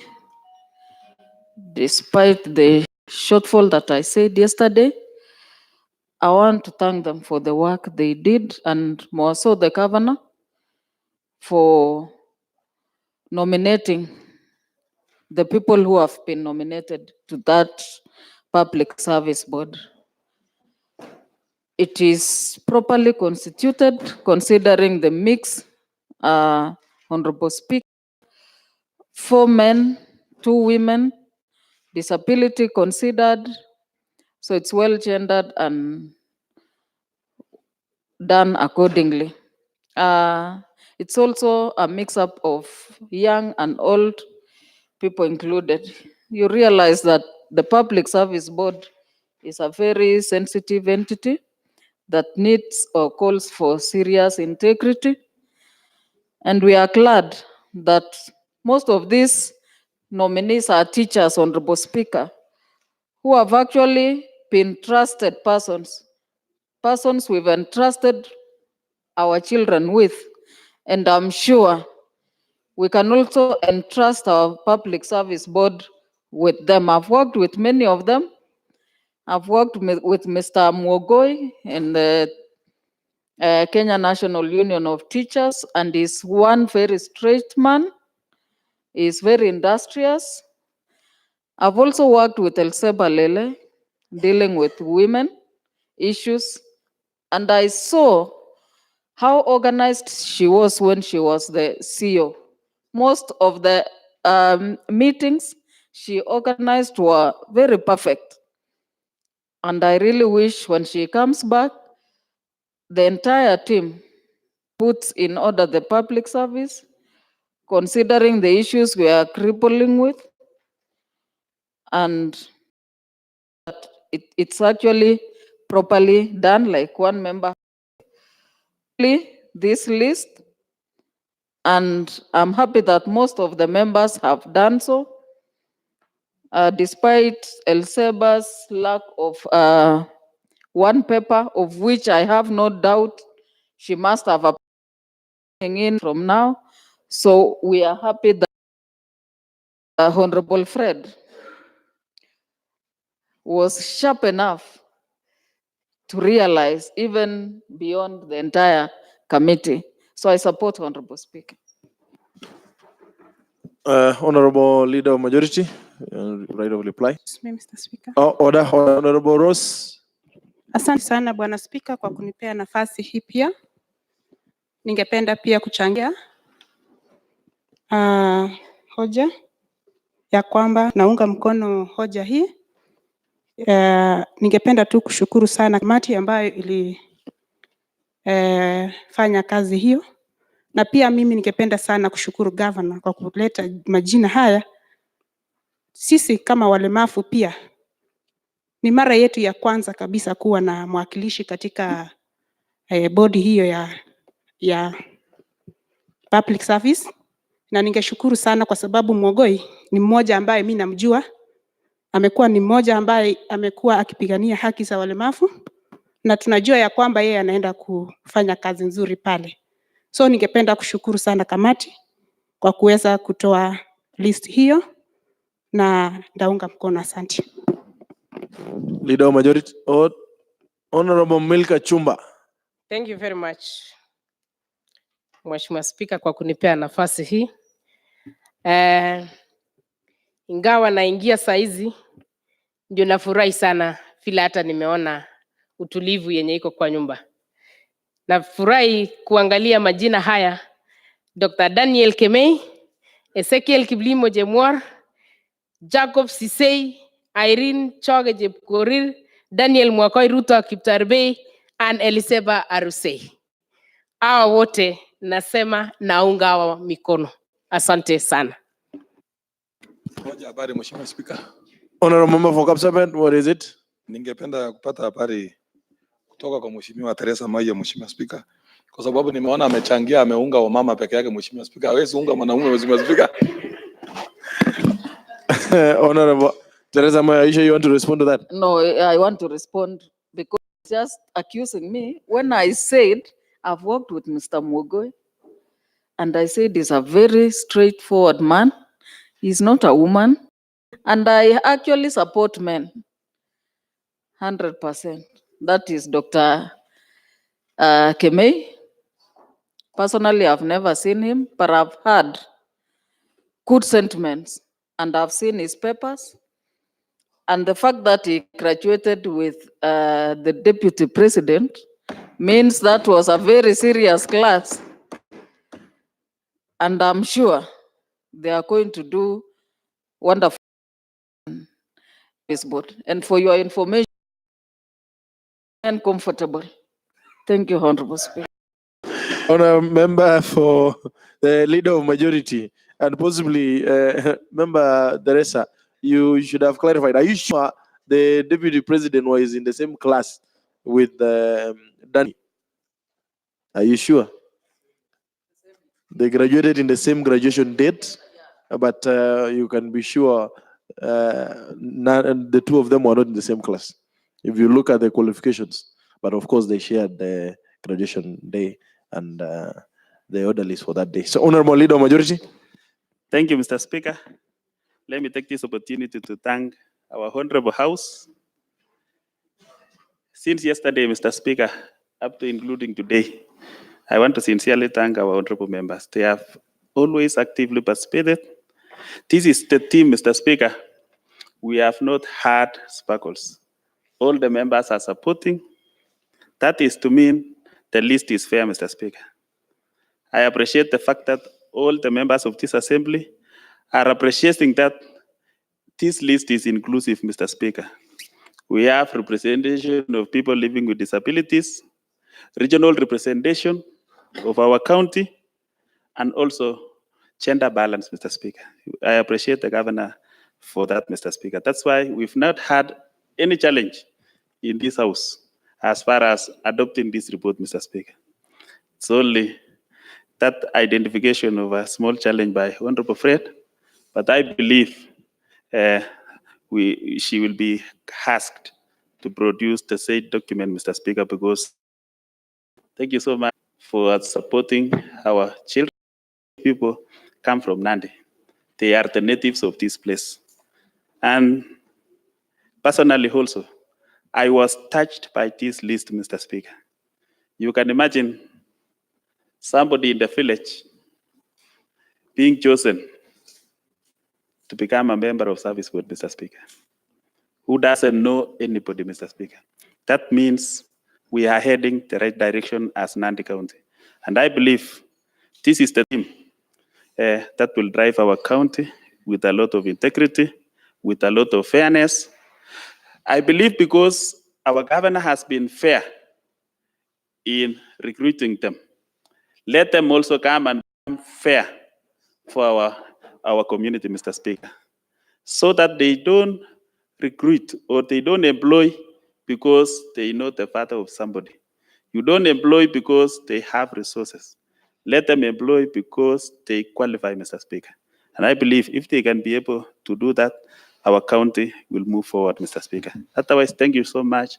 I wish you God's blessings as we adopt even this list, Mr. Speaker.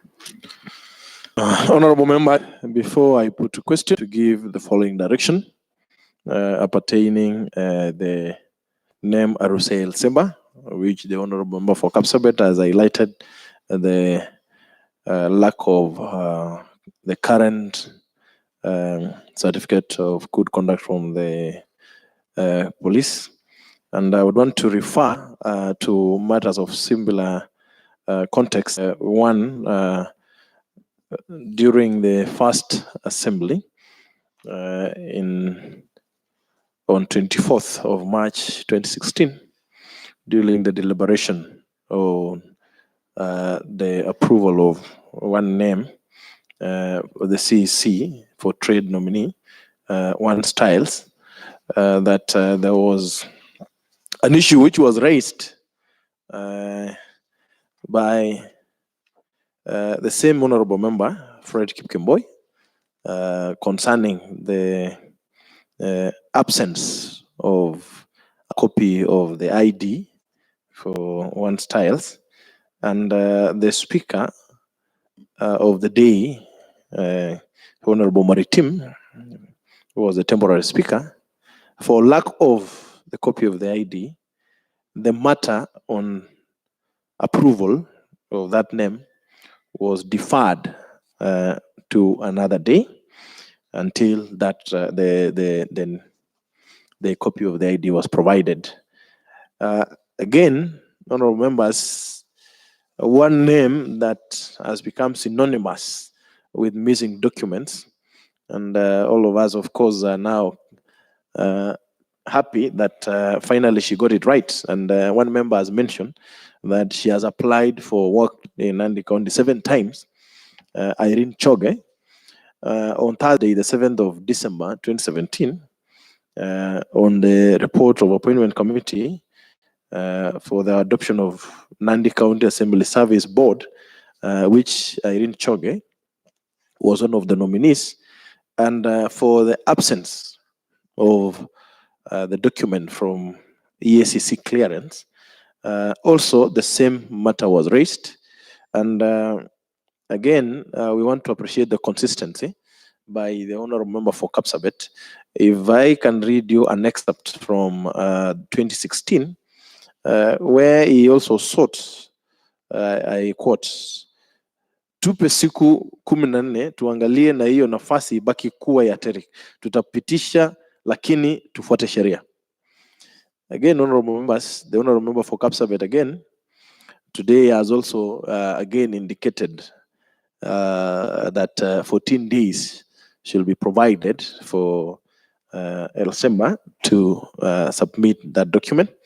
On the matter of Irene Choge, the difference between the dates of the EACC that was supplied and the date of the interview are differing and or were close, and then the ruling that was given was that the matter was deferred to the next day, and on the following day is when, because of that disparity, she was disallowed. And so, honorable members, and the reason why the two matters were deferred is in order to be sure whether the nominee provided all her documents and they could be in the registry of the assembly, or they failed to submit at all. So, honorable members, the assembly, guided by the laws and the universal law that we have to give every member of public proper time to defend themselves and provide documents. I will then therefore, honorable members, defer the putting to question the nomination of Eliseba Aruse to another day within 14 days to ensure that the documentation available, or if they are not availed, then the committee on appointment have to do a report on the same and submit to these honorables within 14 days. So, honorable members, so is directed. I'll then, honorable members, proceed to put to question that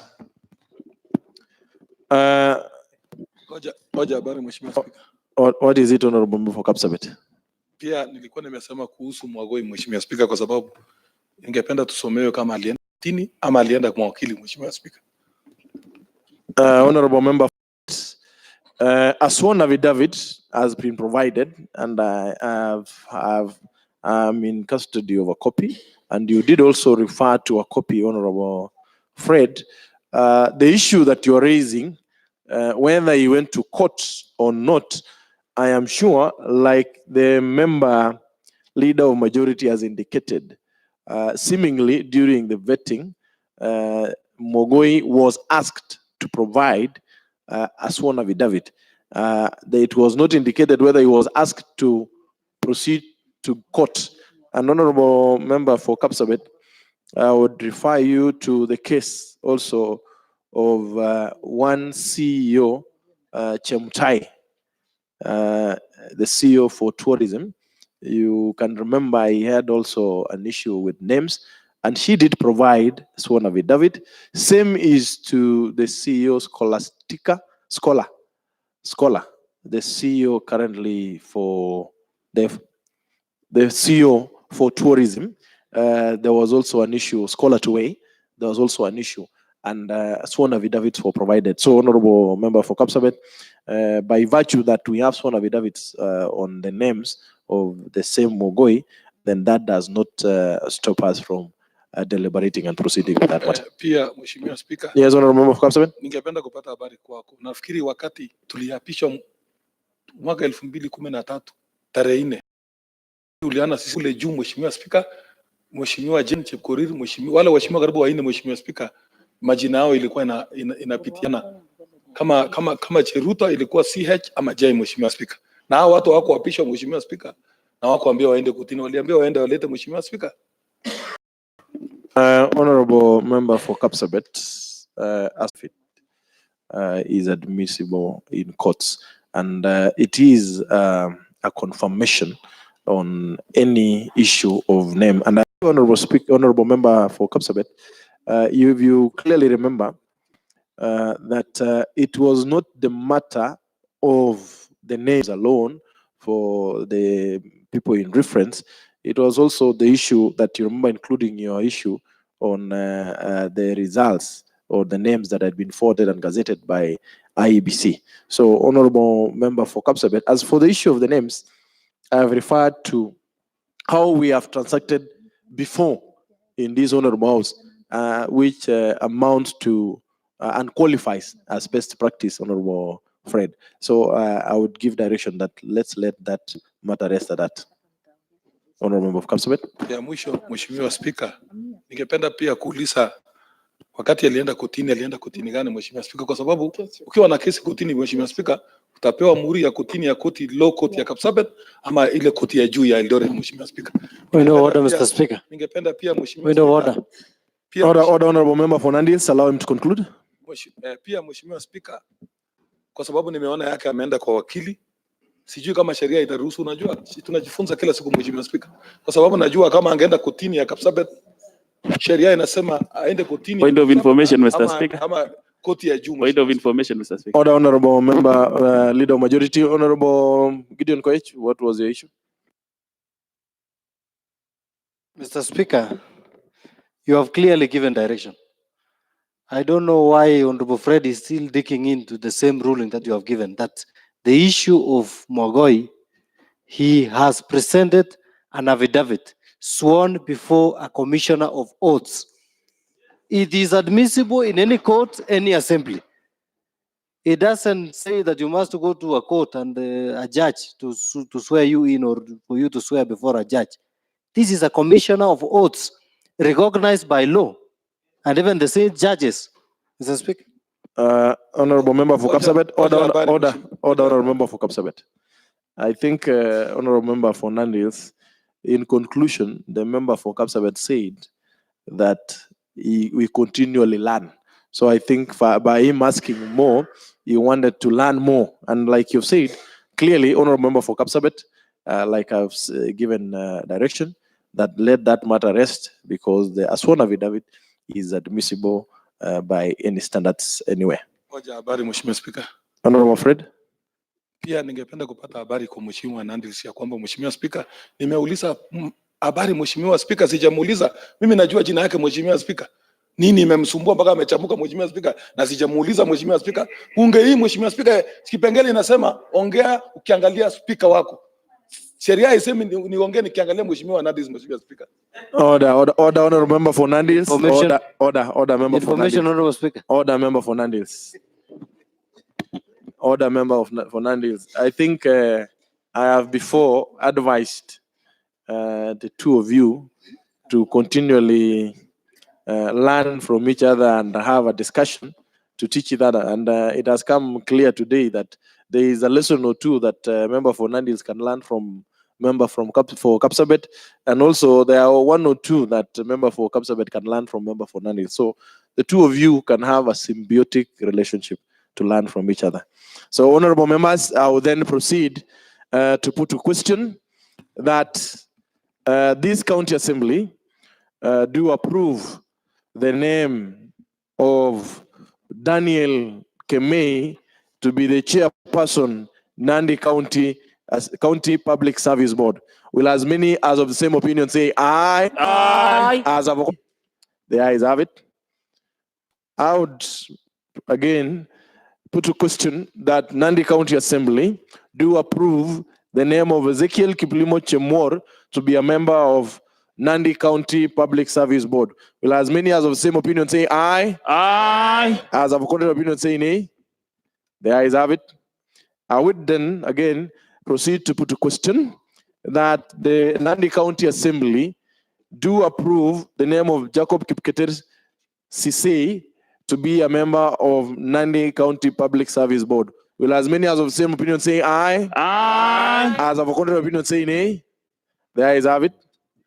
I would again proceed to put a question that Nandi County Assembly do approve the name of Irene Chepkorir Choge to be a member of Nandi County Public Service Board. Will as many as the same opinion say aye? Aye. As of a contrary opinion say nay? The ayes have it. I would, in conclusion again, put a question that Nandi County Assembly do approve the name of Daniel Mogoi Ruto Kiptarbei to be a member of Nandi County Public Service Board. Will as many as of the same opinion say aye? Aye. As of contrary opinion say nay? The ayes have it. Next order.